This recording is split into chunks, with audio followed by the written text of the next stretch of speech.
کہ اگر تم سچے اور پکے مومن بن جاؤ تو تم ہی غالب آ کے رہو گے۔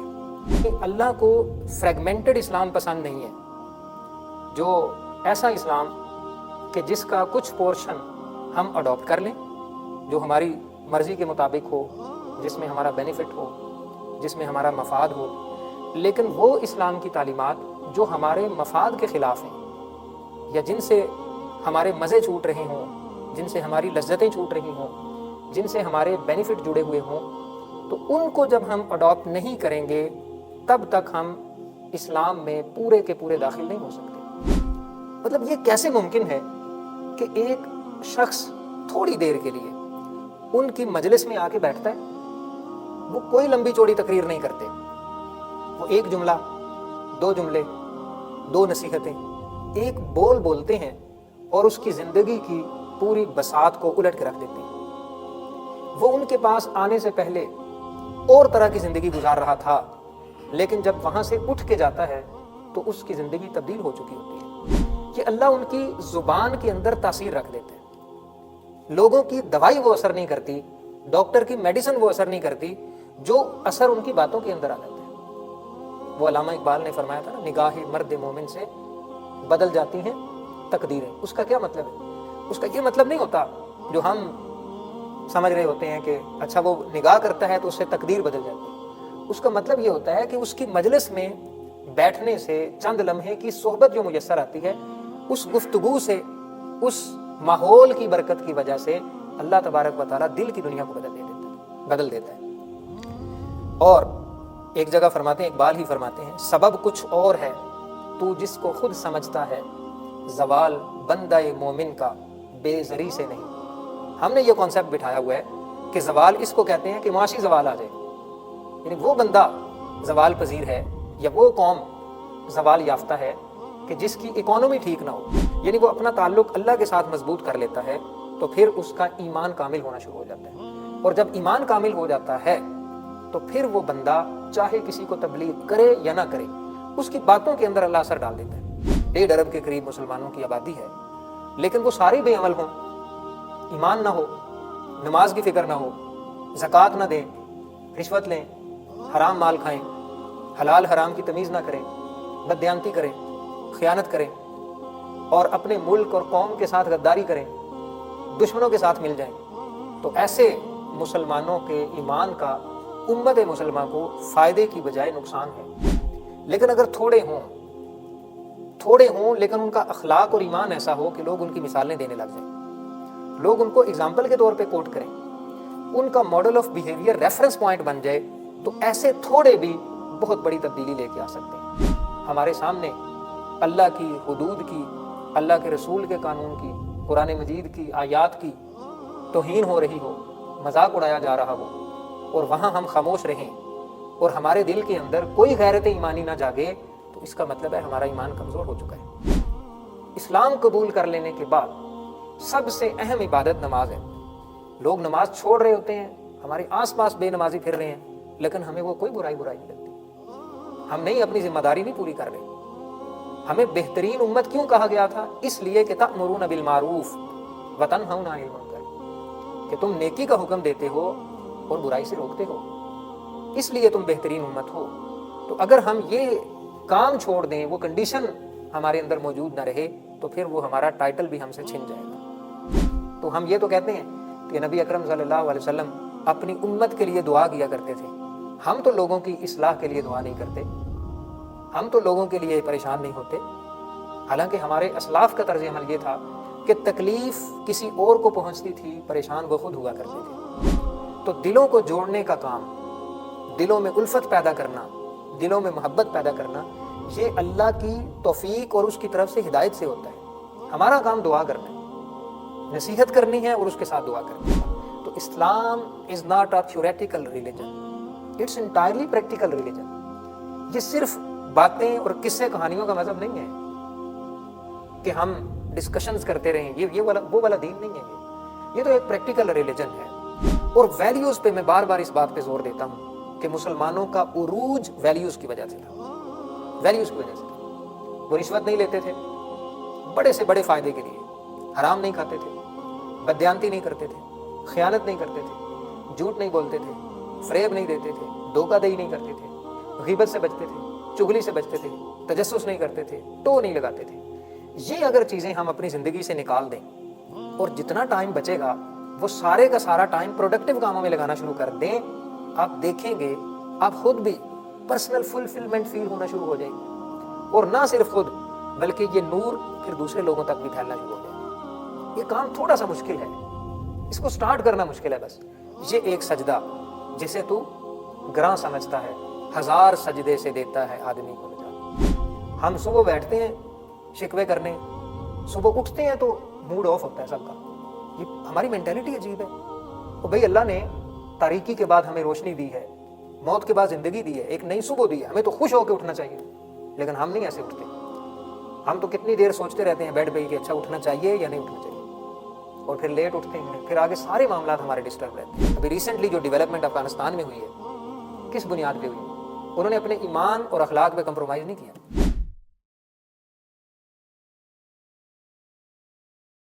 بسم اللہ الرحمن الرحیم۔ آج کا ہمارا موضوع ہے ہمارا عروج ایمان کامل میں پوشیدہ ہے۔ سورہ آل عمران آیت نمبر 139 میں اللہ تعالیٰ کا فرمان ہے وَأَنْتُمُ الْأَعْلَوْنَ إِن كُنْتُم مُؤْمِنِينَ، کہ اگر تم سچے اور پکے مومن بن جاؤ تو تم ہی غالب آ کے رہو گے۔ تو عروج جو ہے، جب ہم اس کو ایمان کامل کے کانٹیکسٹ میں دیکھتے ہیں تو اس موضوع پر 2 حیثیتوں سے بات کی جاتی ہے۔ ایک یہ کہ ایک عام انسان اس کے عروج میں ایمان کامل کا کیا کردار ہے، اور قوموں کے عروج میں ایمان کے کامل ہونے کا کیا کردار ہے۔ تو پہلے ہم ایک عام انسان کی یعنی فرد کی بات کرتے ہیں کہ جب فرد کا ایمان کامل ہو جاتا ہے، وہ ایمان کے تقاضوں کو سمجھنے لگ جاتا ہے، ایمان کی ریکوائرمنٹس کو پورا کرتا ہے، اور جن چیزوں سے بچنے کا حکم دیا گیا ہے ان چیزوں سے بچنے کی کوشش شروع کر دیتا ہے، تو اس کی زندگی میں کیسے عروج آتا ہے، اس کی زندگی میں کیسے بہار آتی ہے، کیسے اطمینان اور سکون آتا ہے، ایمان کامل کی وجہ سے۔ لیکن اس کے لیے پہلے ہمیں یہ کانسیپٹ سمجھنے کی ضرورت ہے۔ سورۃ البقرہ آیت نمبر 208 اللہ تعالیٰ کا فرمان ہے یا ایھا الذین آمنوا ادخلوا فی السلم کافہ، اے ایمان والو اسلام میں پورے کے پورے داخل ہو جاؤ۔ یعنی اللہ کو فریگمنٹڈ اسلام پسند نہیں ہے، جو ایسا اسلام کہ جس کا کچھ پورشن ہم اڈاپٹ کر لیں جو ہماری مرضی کے مطابق ہو، جس میں ہمارا بینیفٹ ہو، جس میں ہمارا مفاد ہو، لیکن وہ اسلام کی تعلیمات جو ہمارے مفاد کے خلاف ہیں یا جن سے ہمارے مزے چھوٹ رہے ہوں، جن سے ہماری لذتیں چھوٹ رہی ہوں، جن سے ہمارے بینیفٹ جڑے ہوئے ہوں، تو ان کو جب ہم اڈاپٹ نہیں کریں گے تب تک ہم اسلام میں پورے کے پورے داخل نہیں ہو سکتے۔ جتنے بھی لوگوں نے ایمان کے ذریعے عروج پایا ہے اس کی بنیادی وجہ یہ تھی کہ انہوں نے اسلام کو ایز اے سسٹم ایکسیپٹ کیا تھا اور اسلام کی ساری تعلیمات کو اپنی زندگی کے اندر شامل کر لیا تھا۔ تو قرآن کا یہ فرمان بڑا واضح ہے یا ایھا الذین آمنوا ادخلوا فی السلم کافہ، اے ایمان والو پورے کے پورے اسلام میں داخل ہو جاؤ۔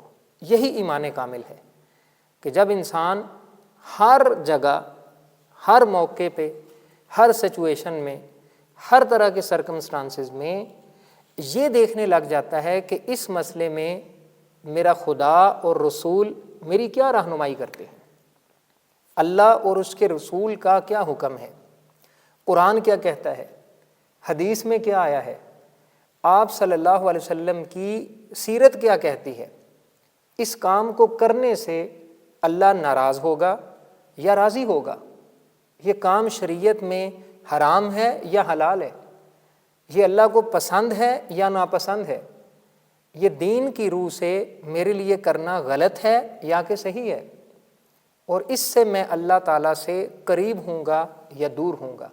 جب یہ والا تھنکنگ ایٹیٹیوڈ ہماری پرسنالٹی میں ڈیولپ ہو جائے گا اور پھر اس کے اکارڈنگلی ہمارے ایکشنز فارم پائیں گے، تو پھر ہم ایمان کامل کی حلاوت کو چکھ سکیں گے، اس کی لذت کو ٹیسٹ کر سکیں گے۔ اس کی آپ کے سامنے ایک مثال رکھتا ہوں کہ جو علماء ربانیین اور بزرگان دین ہوتے ہیں، آپ ان کی تعلیمات کا مطالعہ کریں، ان کی زندگیوں کو پڑھیں۔ مطلب یہ کیسے ممکن ہے کہ ایک شخص تھوڑی دیر کے لیے ان کی مجلس میں آ کے بیٹھتا ہے، وہ کوئی لمبی چوڑی تقریر نہیں کرتے، وہ ایک جملہ، دو جملے، دو نصیحتیں، ایک بول بولتے ہیں اور اس کی زندگی کی پوری بساط کو الٹ کے رکھ دیتے ہیں۔ وہ ان کے پاس آنے سے پہلے اور طرح کی زندگی گزار رہا تھا، لیکن جب وہاں سے اٹھ کے جاتا ہے تو اس کی زندگی تبدیل ہو چکی ہوتی ہے۔ اس سے پہلے فاسق اور فاجر تھا، لیکن ان بزرگوں کی صحبت کی وجہ سے اب وہ صالح بن چکا ہوتا ہے۔ ایسا کیسے ہو جاتا ہے؟ اس کی وجہ یہ ہے کہ جب بندہ ہر معاملے میں اللہ تبارک و تعالیٰ کے احکامات کی پیروی کرنے لگ جائے، جب اس کا عقیدہ توحید مضبوط ہو جائے، جب اس کو یہ یقین آ جائے کہ میرے ذات کا مالک، خالق، رازق سب کچھ اللہ تبارک و تعالیٰ کی ذات ہے، وہی اگر چاہے تو بیماری بیچ دے اور چاہے تو بیماری کو دور کر دے، وہ آنے واحد میں ملکوں کے ملک تباہ کر سکتا ہے، قوموں کی قومیں تباہ کر سکتا ہے، وہ چاہے تو کسی کو عروج دے اور چاہے تو کسی کو زوال دے دے۔ تو ہر خیر اور شر کے جملہ اختیارات اللہ تبارک و تعالیٰ کی ذات کے پاس ہیں۔ ہمیں اپنی ہر پریشانی میں، ہر مصیبت میں، ہر تکلیف میں، ہر ڈسکمفرٹ میں صرف اور صرف اللہ ہی کی طرف پہلے رجوع کرنا چاہیے۔ تو جب عقیدہ توحید اس طرح سے مضبوط ہو جاتا ہے، اللہ پر توکل مضبوط ہو جاتا ہے، چھوٹے چھوٹے معاملات میں بندہ اللہ کا شکر گزار ہونے لگ جاتا ہے، پریشانیوں اور مصیبتوں پر تسلیم و رضا کا ایٹیٹیوڈ شو کرنا شروع کر دیتا ہے، تو اب اس کے دل کے اندر نور داخل ہونا شروع ہو جاتا ہے۔ اب اس کو دین اسلام کی صحیح معرفت نصیب ہونا شروع ہو جاتی ہے۔ پہلے جو باتیں ہم پڑھتے ہیں، سنتے ہیں اور ڈسکس کرتے ہیں، اب حقیقی طور پہ دل ان کی لذت کو محسوس کرنا شروع کر دیتا ہے، اور جب پوری زندگی اسلام کے قالب میں ڈھل جاتی ہے اور بندہ صرف اور صرف، جیسے وہ ہم نے حدیث ذکر کی تھی کہ جس کے اندر 4 خوبیاں ہوں، اس نے اپنے ایمان کو کامل کر لیا۔ پہلے یہ خود اللہ سے محبت کرتا ہے، جب یہ اللہ سے محبت کرنا شروع کر دیتا ہے، پھر اللہ رب العزت اس بندے کی محبت لوگوں کے دلوں میں ڈال دیتا ہے، اور یہ محبت جو لوگوں کے دلوں میں ڈالی جاتی ہے، یہ اللہ کی طرف سے ڈالی جاتی ہے۔ اور جب انسان ایمان، اخلاق اور اپنے احوال کی اصلاح کر لیتا ہے، پھر اس سے خوشبو آنے لگ جاتی ہے، پھر اس کو زیادہ کسی کو سمجھانے یا نصیحت کرنے کی ضرورت نہیں ہوتی، اس کی خاموشی کے اندر ایک ایفیکٹو میسج کنوے ہو رہا ہوتا ہے۔ اور یہی حال تھا بزرگان دین کا، ہمارے اسلاف کا اور صوفیاء کرام کا۔ آپ حضرت شیخ عبد القادر جیلانی علیہ الرحمہ، ان کی مثال لے لیجئے کہ آپ کی مجلس میں کتنے کتنے ایسے لوگ آتے تھے جو گناہوں کی زندگی گزار رہے ہوتے تھے، فسق و فجور کی زندگی گزار رہے ہوتے تھے، لیکن چند لمحے شیخ کی گفتگو سنتے، جب وہاں سے اٹھ کے جاتے تو ان کے دل کی حالت مکمل طور پہ بدل چکی ہوتی تھی۔ یہ کیا تھا؟ یہ اللہ ان کی زبان کے اندر تاثیر رکھ دیتا ہے۔ لوگوں کی دوائی وہ اثر نہیں کرتی، ڈاکٹر کی میڈیسن وہ اثر نہیں کرتی، جو اثر ان کی باتوں کے اندر آ جاتا ہے۔ وہ علامہ اقبال نے فرمایا تھا نا، نگاہ مرد مومن سے بدل جاتی ہیں تقدیریں۔ اس کا کیا مطلب ہے؟ اس کا یہ مطلب نہیں ہوتا جو ہم سمجھ رہے ہوتے ہیں کہ اچھا وہ نگاہ کرتا ہے تو اس سے تقدیر بدل جاتی ہے۔ اس کا مطلب یہ ہوتا ہے کہ اس کی مجلس میں بیٹھنے سے، چند لمحے کی صحبت جو میسر آتی ہے، اس گفتگو سے، اس ماحول کی برکت کی وجہ سے اللہ تبارک و تعالیٰ دل کی دنیا کو بدل دیتا ہے۔ اور ایک جگہ فرماتے ہیں، اقبال ہی فرماتے ہیں، سبب کچھ اور ہے تو جس کو خود سمجھتا ہے، زوال بندہ مومن کا بے زری سے نہیں۔ ہم نے یہ کانسیپٹ بٹھایا ہوا ہے کہ زوال اس کو کہتے ہیں کہ معاشی زوال آ جائے، یعنی وہ بندہ زوال پذیر ہے یا وہ قوم زوال یافتہ ہے کہ جس کی اکانومی ٹھیک نہ ہو۔ اقبال کہتے ہیں اکانومی سے زوال نہیں آتا، ایک زوال کا تعلق غربت اور افلاس کے ساتھ نہیں ہے، اصل زوال ایمان اور اخلاق کا زوال ہے۔ مسلمان مکی دور کے اندر غریب ہی تھے، کوئی بہت زیادہ ریسورسز نہیں تھے، لیکن ان کا ایمان مضبوط تھا، ان کے اخلاق اعلیٰ تھے، ان کو اپنے رب کے اوپر بھروسہ تھا۔ بڑی سے بڑی مشکلات انہیں اپنے ایمان سے ہٹا نہیں سکتی تھیں، وہ اپنے اخلاق پہ کمپرومائز نہیں کرتے تھے۔ اس کا نتیجہ کیا ہوا کہ 23 سال کے قلیل عرصے میں اسلام جزیرہ نما عرب سے نکل کے دوسری سلطنت تک جا کے پھیل گیا، کیونکہ ایمان اور اخلاق یہ ان کے کامل تھے۔ اور دوسری طرف یہ تو ہوگی نا ایک فرد کی بات کہ جب انسان اللہ سے کنیکٹ ہو جاتا ہے، اللہ رب العزت کی بارگاہ میں اپنی دعائیں پیش کرتا ہے، آرزوئیں پیش کرتا ہے، اللہ کا ذکر کرتا ہے، عبادت کے ذریعے، قرآن مجید کی تلاوت کے ذریعے، نماز کے ذریعے، ذکر اذکار کے ذریعے، مسنون دعاؤں کے ذریعے، یعنی وہ اپنا تعلق اللہ کے ساتھ مضبوط کر لیتا ہے، تو پھر اس کا ایمان کامل ہونا شروع ہو جاتا ہے۔ اور جب ایمان کامل ہو جاتا ہے تو پھر وہ بندہ چاہے کسی کو تبلیغ کرے یا نہ کرے، اس کی باتوں کے اندر اللہ اثر ڈال دیتا ہے۔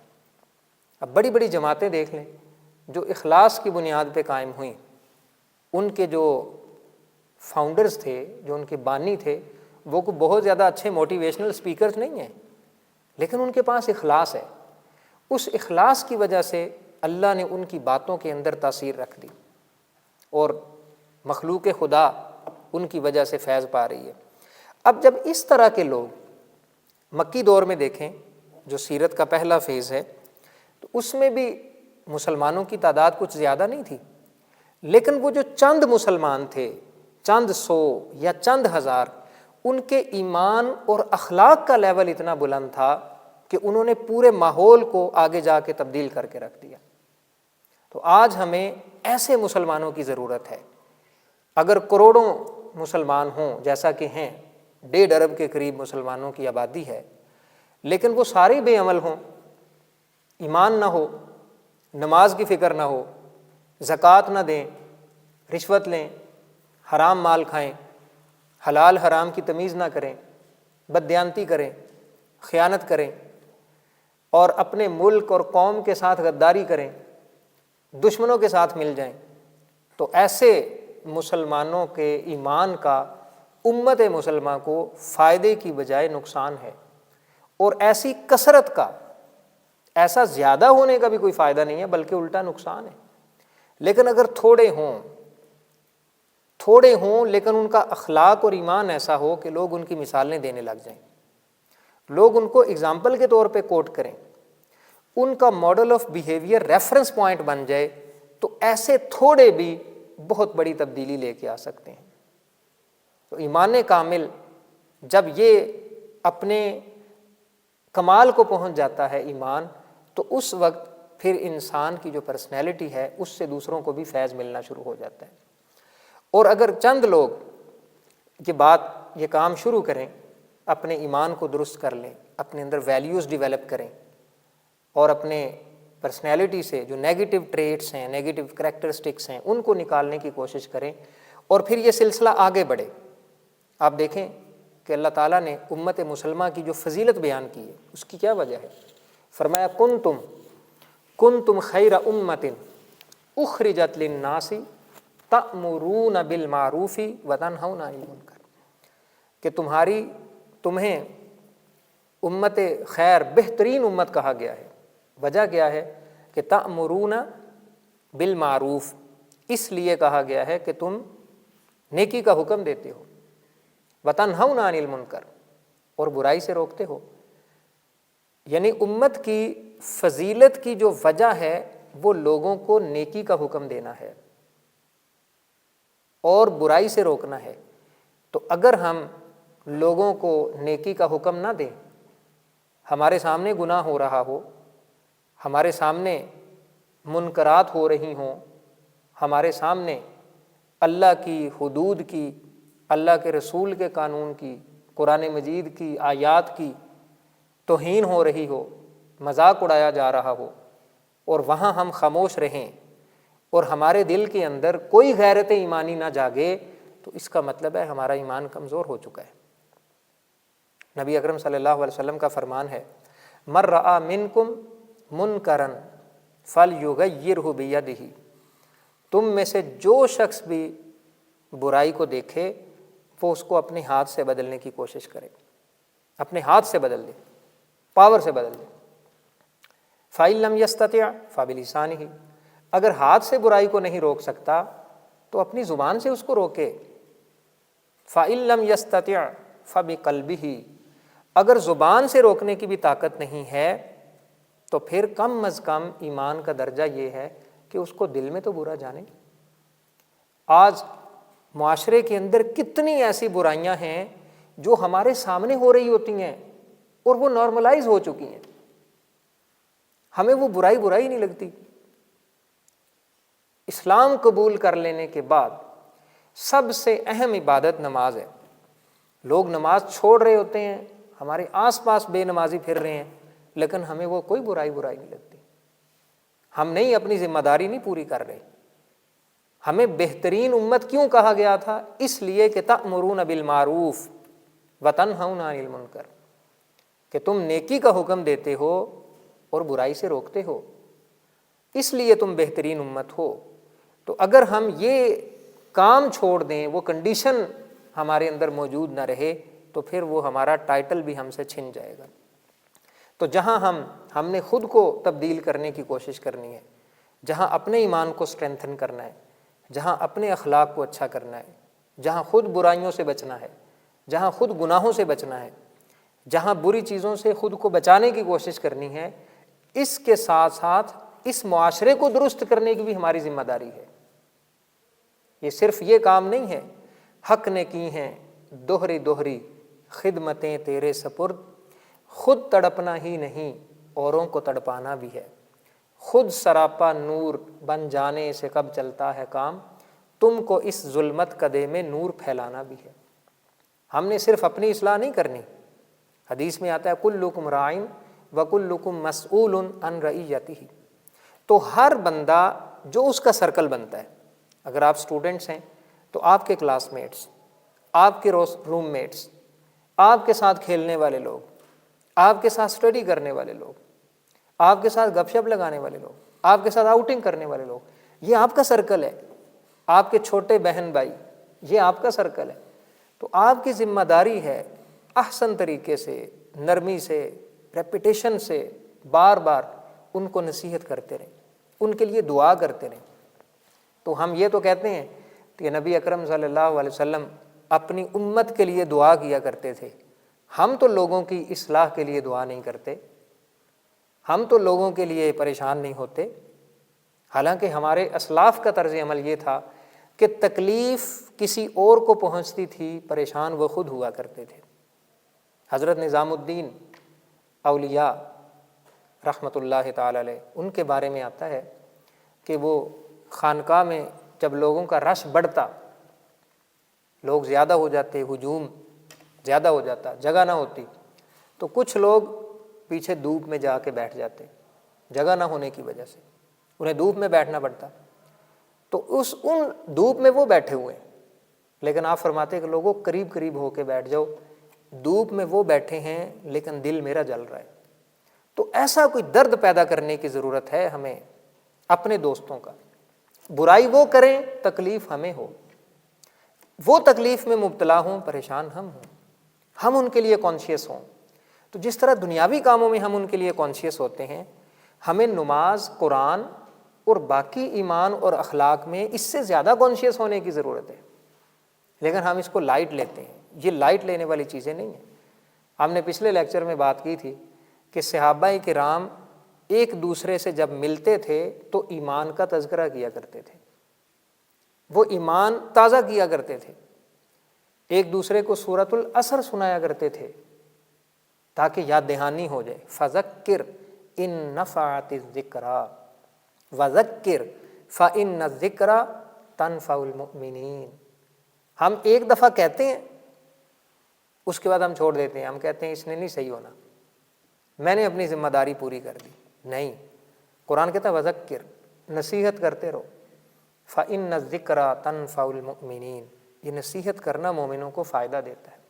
تو نصیحت بھی کرنی ہے پلس اس کے ساتھ ساتھ دعا بھی کرنی ہے۔ جب کوئی بندہ دعاؤں میں شامل ہو جائے بغیر کسی طمع کے، بغیر کسی لالچ کے، بغیر کسی بینیفٹ کے، بغیر کسی مفاد کے، تو پھر اس کے راہ راست پہ آنے کے چانسز بڑھ جاتے ہیں۔ اللہ تعالیٰ فرماتا ہے نا، آپ صلی اللہ علیہ وسلم سے خطاب فرمایا وَأَلَّفَ بَيْنَ قُلُوبِهِمْ لَوْ أَنفَقْتَ مَا فِي الْأَرْضِ جَمِيعًا مَا أَلَّفْتَ بَيْنَ قُلُوبِهِمْ وَلَكِنَّ اللَّهَ أَلَّفَ بَيْنَهُمْ، کہ اے نبی صلی اللہ علیہ وسلم، اگر آپ روئے زمین کی ساری دولت خرچ کر دیتے تو پھر بھی ان کے دلوں میں الفت اور محبت پیدا نہیں فرما سکتے تھے، یہ اللہ نے پیدا فرما دی۔ تو دلوں کو جوڑنے کا کام، دلوں میں الفت پیدا کرنا، دلوں میں محبت پیدا کرنا، یہ اللہ کی توفیق اور اس کی طرف سے ہدایت سے ہوتا ہے۔ ہمارا کام دعا کرنا ہے، نصیحت کرنی ہے اور اس کے ساتھ دعا کرنی ہے۔ تو کچھ لوگ، میں یہاں بیٹھنے والوں سے یہ ایکسپیکٹ کرتا ہوں، ہم صرف ایسا تو نہیں ہے کہ مطلب ہم یہاں ہر ہفتے آئیں گے، یہاں جمع ہوں گے اور اس طرح کی باتیں کریں گے، اپنے علم میں اضافہ کریں گے، لیکن ہماری پریکٹیکل لائف میں کوئی چینج نہیں ہے، اس کا تو کوئی فائدہ نہیں ہے۔ شاید کوئی تھوڑا بہت فائدہ ہو کہ چلو یہ سیٹسفیکشن رہے گی کہ ٹھیک ہے ہم دین سیکھ رہے ہیں، لیکن اگر پریکٹیکل لائف میں کوئی چینج نہ آئے تو کیا ان لیکچرز کا آبجیکٹو اور مقصد پورا ہوگا؟ آپ اس کو یوں سمجھیں کہ ایک شخص بیمار ہے اور وہ ڈاکٹر کے پاس جاتا ہے، اپنی بیماری ڈاکٹر کو بتاتا ہے، تو ڈاکٹر اس کو میڈیسن ایڈوائز کرتا ہے کہ آپ نے یہ چیزیں کھانی ہیں اور ان چیزوں سے پرہیز کرنی ہے اور ساتھ اس کے یہ میڈیسن لینی ہے۔ تو وہ ڈاکٹر مشہور ہے، لوگوں کو پتہ ہے اس سے میڈیسن لی جائے تو آرام آ جاتا ہے، تو بندے کا یقین ہو کہ میں اب میڈیسن لے آیا ہوں، اس میڈیسن کو یوز کروں گا تو میں ٹھیک ہو جاؤں گا۔ لیکن انسان اس ڈاکٹر کی میڈیسن کو استعمال نہ کرے اور کہے کہ میرا یقین ہے کہ ڈاکٹر نے جو کچھ کہا ہے اس کی آبزرویشن ٹھیک ہے، اس کی اوپینین ٹھیک ہے، لیکن میڈیسن میں نہیں لوں گا اور جو اس نے پرہیز بتائی ہے وہ پرہیز بھی نہیں کروں گا، تو ایسا بندہ، ایسا مریض ٹھیک ہو سکتا ہے؟ وہ ٹھیک نہیں ہوگا، کیونکہ وہ ان چیزوں پہ عمل نہیں کر رہا۔ تو Islam is not a theoretical religion, it's entirely practical religion. یہ صرف باتیں اور قصے کہانیوں کا مذہب نہیں ہے کہ ہم ڈسکشنز کرتے رہیں، یہ وہ والا دین نہیں ہے۔ یہ تو ایک پریکٹیکل ریلیجن ہے۔ ہاں، آپس میں ایک دوسرے کے ساتھ بیٹھنا، خیر کی بات کرنا اور خیر کے کاموں میں تعاون کرنا، ایک دوسرے کو نصیحت کرنا، یہ عملی زندگی میں چینج لانے کے لیے ضرور ہے، لیکن صرف ان باتوں پہ اکتفا کر لینا کافی نہیں ہے۔ اس لیے کوشش کریں، اپنے آپ کو چیلنج دیں، اللہ سے توفیق مانگیں، اللہ سے دعا مانگیں کہ یا اللہ ہم اتنی کوشش تو ہم نے کر لی ہے کہ ہم دین سیکھنے لگ گئے، اب آگے تو ہماری مدد فرما۔ اور ویلیوز پہ میں بار بار اس بات پہ زور دیتا ہوں کہ مسلمانوں کا عروج ویلیوز کی وجہ سے تھا، ویلیوز کی وجہ سے تھا۔ وہ رشوت نہیں لیتے تھے بڑے سے بڑے فائدے کے لیے، حرام نہیں کھاتے تھے، بددیانتی نہیں کرتے تھے، خیانت نہیں کرتے تھے، جھوٹ نہیں بولتے تھے، فریب نہیں دیتے تھے، دھوکہ دہی نہیں کرتے تھے، غیبت سے بچتے تھے، چغلی سے بچتے تھے، تجسس نہیں کرتے تھے، ٹو نہیں لگاتے تھے۔ یہ اگر چیزیں ہم اپنی زندگی سے نکال دیں اور جتنا ٹائم بچے گا وہ سارے کا سارا ٹائم پروڈکٹیو کاموں میں لگانا شروع کر دیں، آپ دیکھیں گے آپ خود بھی پرسنل فلفلمنٹ فیل ہونا شروع ہو جائے گی، اور نہ صرف خود بلکہ یہ نور پھر دوسرے لوگوں تک بھی پھیلنا شروع ہو جائے گا۔ یہ کام تھوڑا سا مشکل ہے، اس کو سٹارٹ کرنا مشکل ہے بس۔ یہ ایک سجدہ جسے تو گراں سمجھتا ہے، 1000 سجدے سے دیتا ہے آدمی کو نجات۔ اور اگر یہ والی اخلاقیات جو میں نے بتائی ہیں، یہ والی اخلاقیات انسان کے اندر ڈیولپ ہو جائیں، اس کی بری عادات چھوٹ جائیں، برے اخلاق چھوٹ جائیں، اور قوم کے چند افراد میں یہ چیزیں پیدا ہونی شروع ہو جائیں، تو پھر یہ روشنی دوسرے لوگوں تک بھی پہنچنے لگ جاتی ہے۔ صحابہ کرام کے پاس کیا تھا؟ ایمان اور اخلاق ہی تو تھا، جن ویلیوز کو آج ہم چھوڑ چکے ہیں۔ انہی ویلیوز کی وجہ سے وہ پوری دنیا پہ چھا گئے تھے۔ آج بھی اگر ہم ان ویلیوز پہ دوبارہ واپس آ جائیں اور ایمان اور اخلاق کو مضبوط کر لیں، سستی چھوڑ دیں، غفلت چھوڑ دیں، ٹائم ضائع کرنا چھوڑ دیں، اور اپنی چیزیں دیکھیں کن کاموں میں ہمارا فضول ٹائم لگ رہا ہے، ٹائم ویسٹ ہو رہا ہے، اپنی ذمہ داری کو سمجھنا شروع کر دیں۔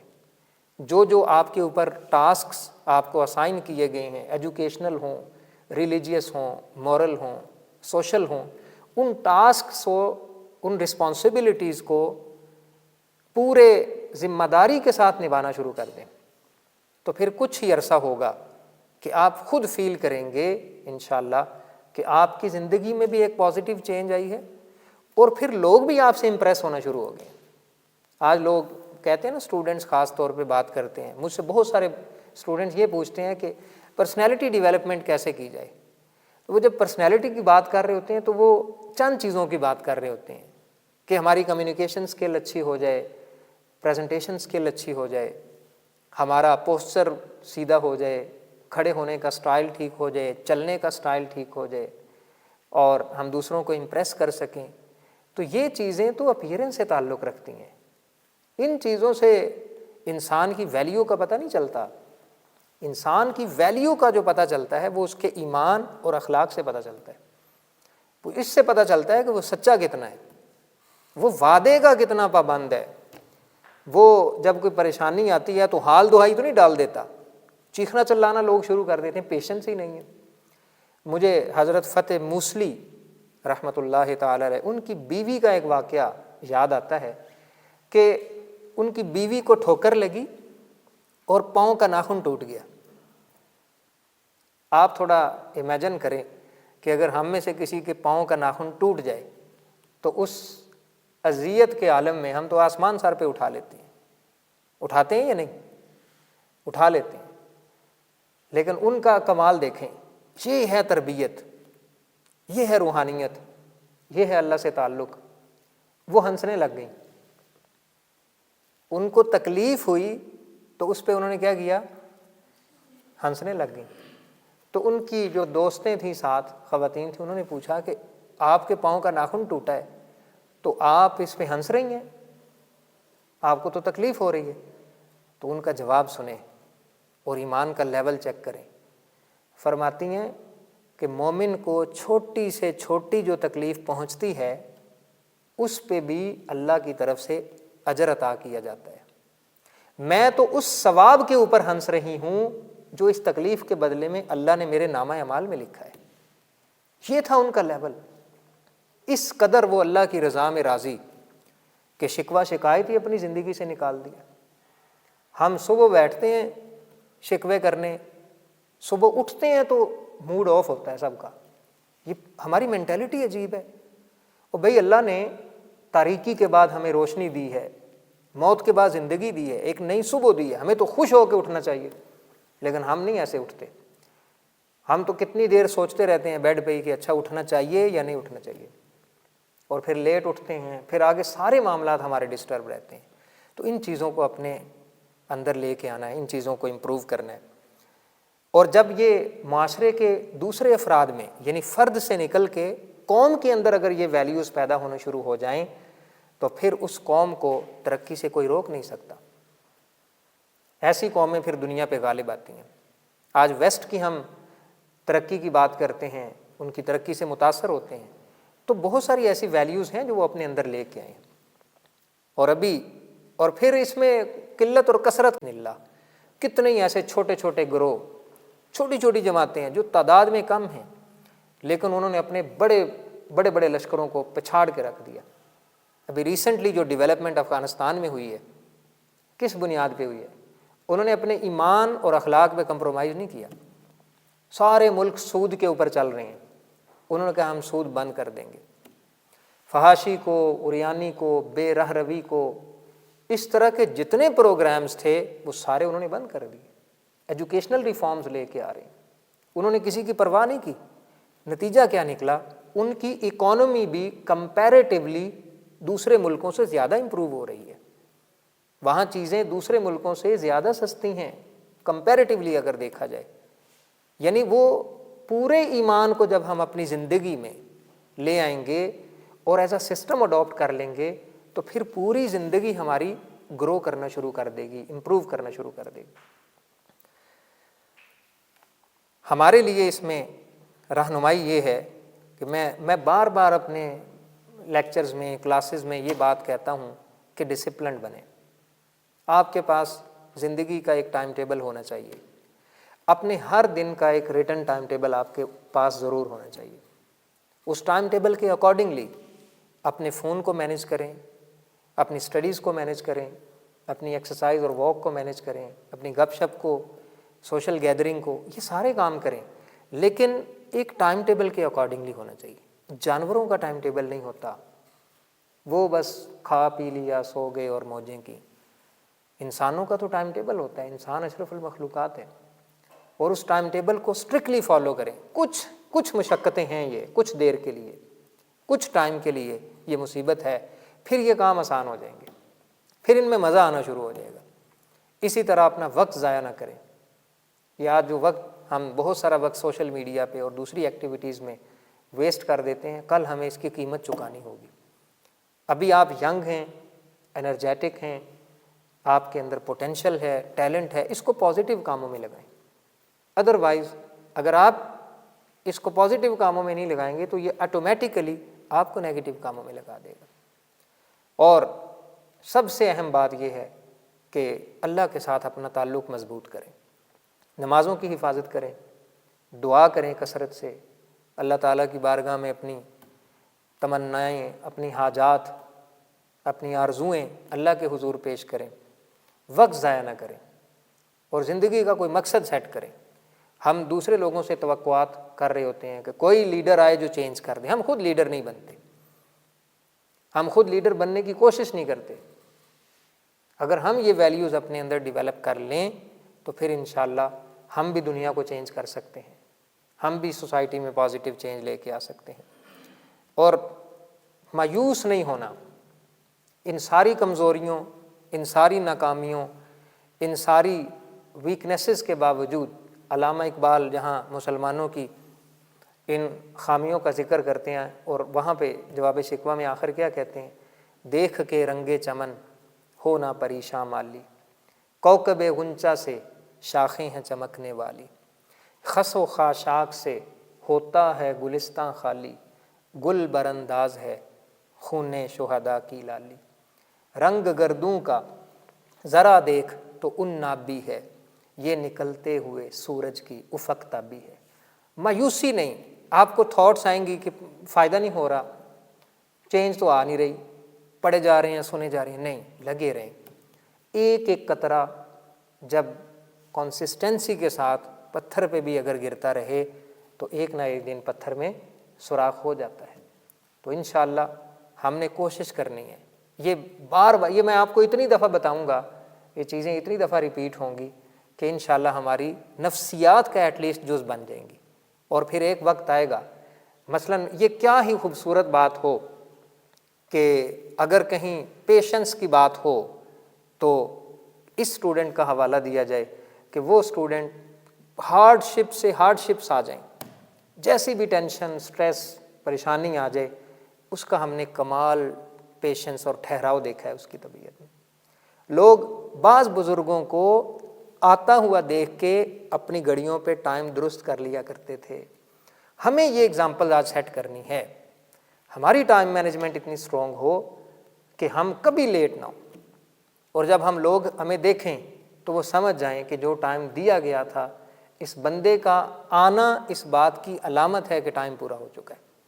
ہمارے بارے میں لوگوں کے ذہنوں میں یہ تصور بیٹھ جائے کہ یہ بندہ جھوٹ نہیں بولتا، یہ بندہ غیبت نہیں کرتا، یہ بندہ کسی کی چغلی نہیں کر سکتا، یہ بندہ راز کو لیک نہیں کر سکتا، اس بندے پر اعتبار کیا جا سکتا ہے، اس پر اعتماد ہو سکتا ہے، اس سے کوئی بھی بات اپنی شیئر کی جا سکتی ہے، یہ کل تانا نہیں دے گا، یہ کل شرمندہ نہیں کرے گا۔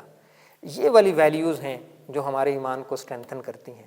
اللہ تعالیٰ سے دعا ہے کہ ہمیں اپنے ایمان اور اخلاق کو سنوارنے کی توفیق عطا فرمائے۔ سبحانک اللہم و بحمدک، نشہد ان لا الہ الا انت، نستغفرک و نتوب الیک۔ ہماری اس طرح کی ویڈیوز کے لیے ہمارے چینل کو سبسکرائب کیجئے، لائک کیجئے، شیئر کیجئے اور اپڈیٹس کے لیے بیل کے آئیکن پر کلک کیجئے۔ Thank you.